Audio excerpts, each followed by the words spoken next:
Hey, it's Nightiger. I'm gonna show you how to make these type of beats. So, vibey, unique, atmospheric, Ivy League type beats, hyperpop type beats, if you will. I'm gonna give you a few tips. So, let's get into it.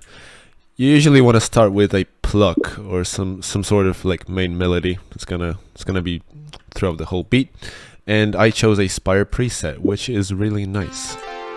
Some like very distant sounding, but not really. So it needs a lot of reverb and delay. That's the key, okay?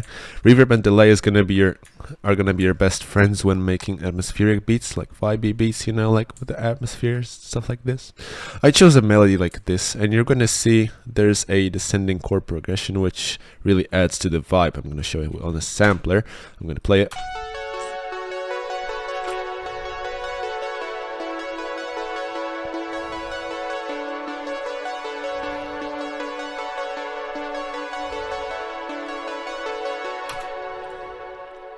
Okay, so that's the case. As you can see, you have a descending chord progression. The chord progression really plays a huge role when you're making the melodies. They really set up the vibe. Okay, so if you go for like an ascending chord progression, maybe like this, then it's gonna be more of a happy vibe. And if you're going for a descending chord progression, it's gonna be more like atmospheric, right? More like even sad, melancholic, if you will. Okay, so let's get to another sound, because of course one sound is not enough. We're gonna have an ARP. It's a really nice ARP, by the way. That's a great Spire preset. It sounds like this. Bruh.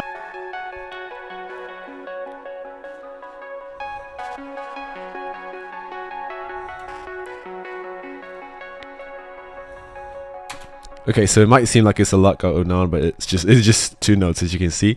So yeah, sequence presets from Spire. Our presets are really good.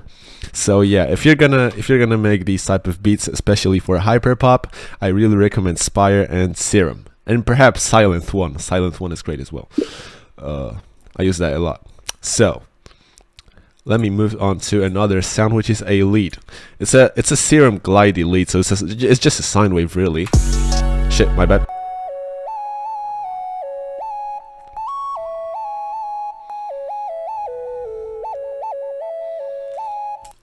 So yeah, you're already here. you're gonna use these a lot. So these like notes that are close to each other, when the glide is enabled, they just kind of look like well. I explained that horribly. I think you get it. Well. So yeah, you're gonna see that a lot in hyperpop beats. So yeah, definitely use that. I added some saturation for it because it sounded kind of bland just on its own, so I added some saturation and boosted the high end. I think it helps a lot, and of course cut down the lows to make it more clean. Let's move on to another sound, because there is two more sounds. A very important sound in the melody is the bass, because the bass actually makes it full. So with the bass, you're just gonna follow the chord progression, right? That's pretty simple. Okay, so it's a pretty simple bass preset, but it's a great one, by the way. And it's from the Shinju Serum Bank. Shinju makes great banks, but honestly, just search for hyperpop Serum Bank, or maybe plugin B Serum Bank. You're gonna find a lot of cool sounds, but Shinju's are awesome, right? So yeah, definitely check that out. And then we have another sound from his banks, and this is a little synth which just plays the chords. Now that's pretty important because it gives a lot of harmony and a lot of background. I'm sorry again.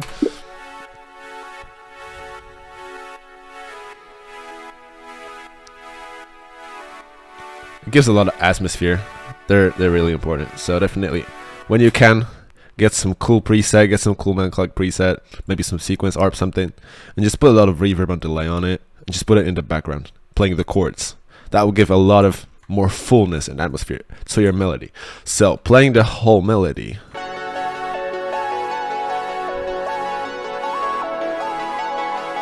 There's a lot of atmosphere, okay? Sounds kind of full. That's what we're going for, especially with the bass.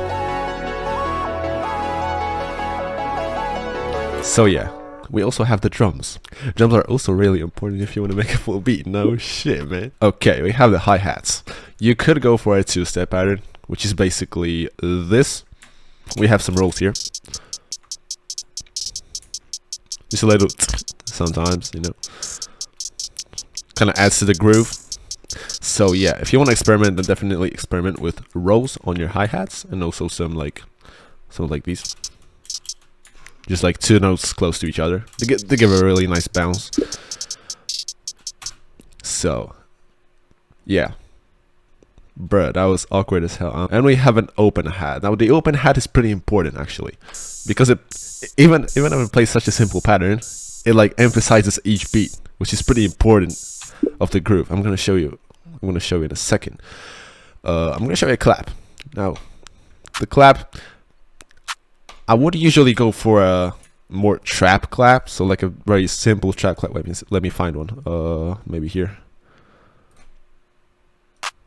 Yeah, something more like this. But I actually opted for a more unique one instead, which has like the beginning of it kind of cut off. Sounds like more soft, which is kind of what I was going for in the beat. I think it sounds pretty cool. And I also layered it with another clap, which is more like in the lower register, and just like it has like high end cut off, and I think it sounds really cool when it's later. And then I have the snare. The snares are also really important in the groove, so definitely experiment with the snares.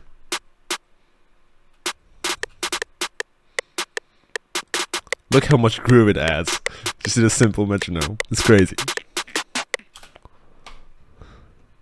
And we also have the 808s. I won't surprise you when I'll tell you that the 808s gotta follow the root notes of your melody. It's very simple. I added some distortion on them, by the way, which you can probably hear. It's just a simple Camel Crusher preset, which the mix I turned out. Okay, so a very simple pattern. Nothing complicated here. And I also added a crash on every kick, which I will showcase in a second. So that's just a simple crash pattern. I just copied the kick pattern. I just pasted it onto crash, and it sounds really cool in context. I'm going to show you in a second. And now we have the kick, which is the star of the show, because it is sidechained to the melody and the 808. Now it gives a really nice groove. I'm going to show you in a second once again. And okay, let me just show you the drums.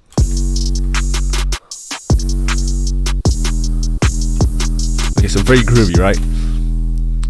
I'm gonna turn off the sidechain and let you hear how it sounds without it. Okay, so the kick doesn't have so much punch right now, right? When I turn it on, it's way better. And it sounds even better with the melody, because the melody is also sidechain. We also have some effects. We have a simple crash cymbal and a riser. It also has some like artifacts to it. It sounds like hyperpoppy, if you will. And we have my tag, which I made with a text-to-speech, by the way. It's just edited text-to-speech, but I think it sounds cool. And I'm gonna show you the whole thing right now. And I'm gonna do one more thing.